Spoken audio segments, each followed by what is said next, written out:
Hey guys, my name's Susan Regis. I'm here at Upstairs on the Square with Lino, my favorite bartender in Cambridge and greater Boston.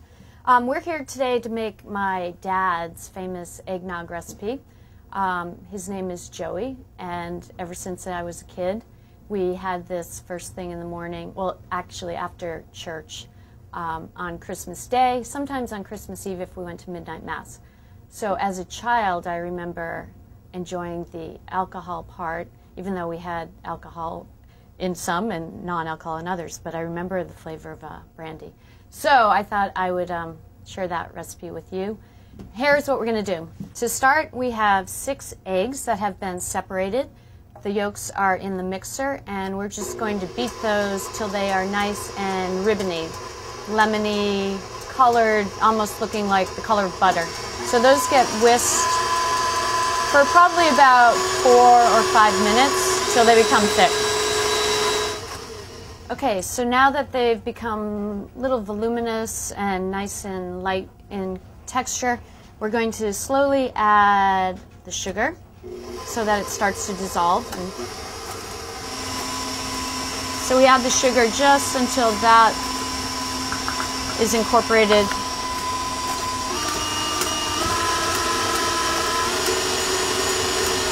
Okay, so once the sugar has been added, we are going to add our heavy cream. Again, not a dish for sissies, but it is the holiday, and holidays are about indulgence, and I always say moderation is the key. I feel like if you have what you crave and what you want, especially at the holiday time, your body kind of knows what it needs and the right amount, and you'll be happy, and that's really what it's about. That's my philosophical take on eggnog. So just a little bit of cream.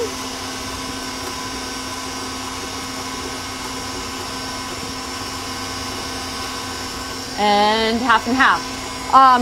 You could slightly alter the ratio of the cream and the half and half by using some milk in place of the half and half, and that would not alter the flavor. It might slightly alter the richness of the eggnog. So as you can see, very simple thus far. Susie, why do you use both half and half and heavy cream? Again, it's just a matter of how rich you want it. You could use cream and milk. You could use some half and half and milk. So it really is a matter of the richness that you're looking for.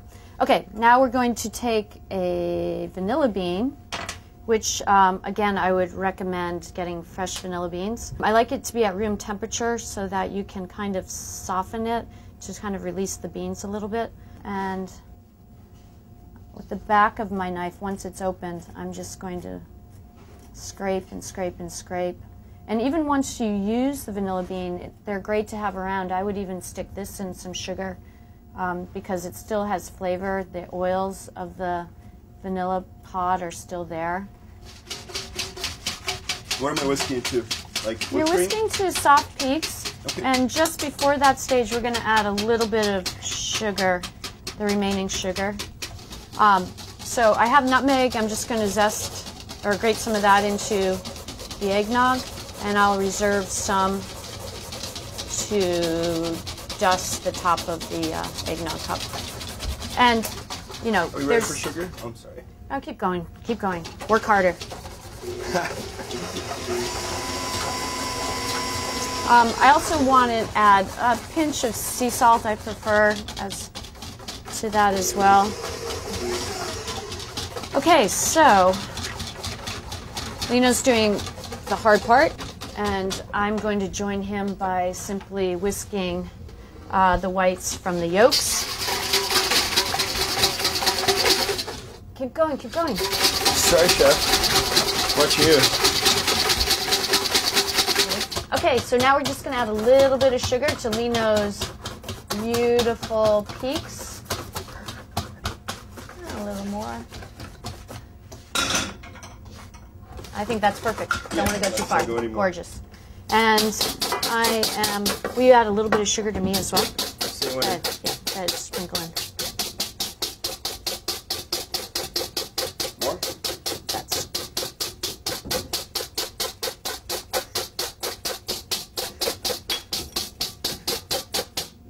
So basically the sugar just helps to hold the egg whites like a meringue, and you don't want to add them too soon and you don't want to add them too late.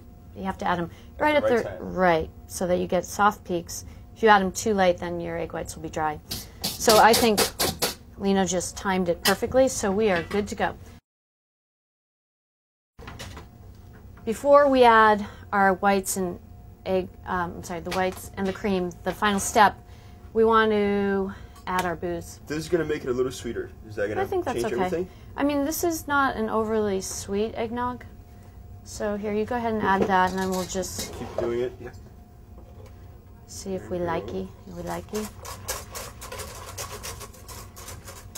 All right. Brandy. Ooh, that looks like some good brandy. Cognac, baby. Only Nothing the best but for the you, best. Susie. Nothing but the best. To my dad. Cheers. All right. So now we taste. I like this part. Here you go. Thank you.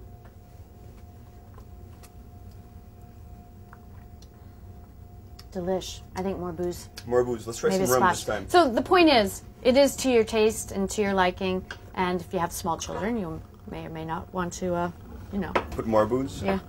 Okay, that's great. All right. More? Perfect. Great. All right, final step. We add our whites and our cream, and we celebrate. Yum. So I think I'll add the egg whites first. I add half the mixture, and I'm not too careful about how that goes in. I just sort of mix that in because it's still a very light, sort of drinkable viscosity. And then I will try to more gingerly kind of fold those whites, because that's going to give it its light and luscious texture. Again, and we'll do the same thing for the cream.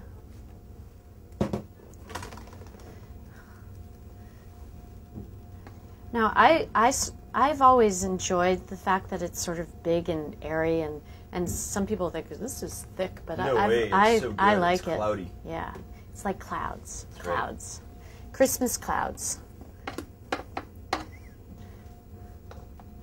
Now I'm again folding that in, and so good. I think we're good. Okay, we are ready to try our Yes, we are. magic. Okay, Mr. Lino, you be the first taste. So will. Ooh, that's good, nice and frothy. Maybe. Perfect texture. I love that. All right.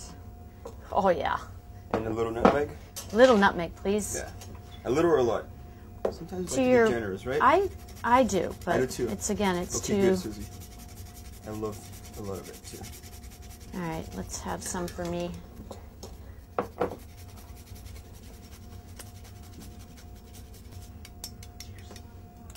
Cheers, Susie.